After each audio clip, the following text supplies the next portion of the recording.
around us.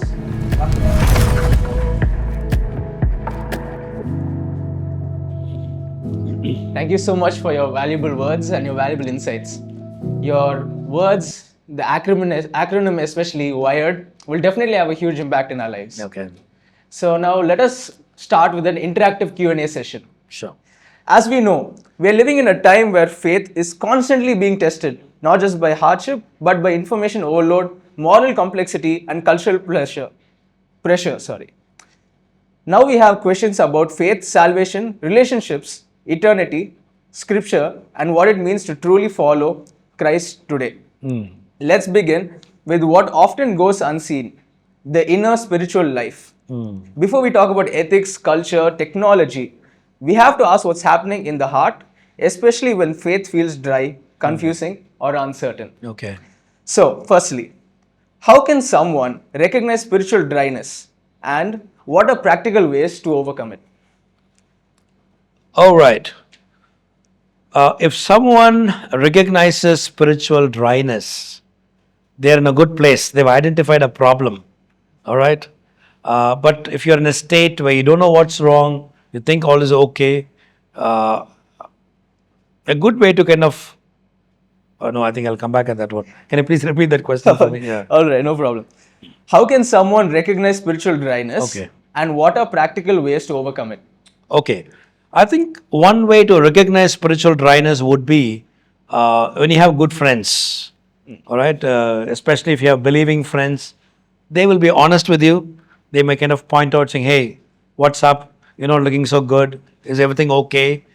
That kind of a feedback helps you know that something is not right, something is amiss.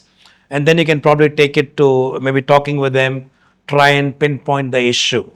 So I think it really helps to have or be surrounded by people who can give you that piece of advice. But oftentimes, people who are our friends don't tell us the truth. Yeah, I don't know if that's your experience because they don't want to hurt our feelings. They only want to say nice things to you. They don't want to lose your friendship. Now, that is a little unfortunate when your friends are not honest with you. I had a friend in college. Difficult to live with this guy because he spoke the truth all the time. So if he thinks you're doing something that's not right, as a Christian, he comes to you and says, hey, Neil, how can you be doing this? Upright, point blank to your face. So that can be unsettling. But later in life, when I look back, he was a good friend because he was not willing to let me settle down for something that is mediocre. Okay, he was pushing me all the time. So I think friends are a great way to identify that. But sometimes we ourselves may realize a spiritual dryness. We feel empty, we don't feel like going to church or reading the Bible. Prayer times, we just kind of want to escape that or make a quick fire prayer. We don't spend time. These are all signs that the appetite is not healthy.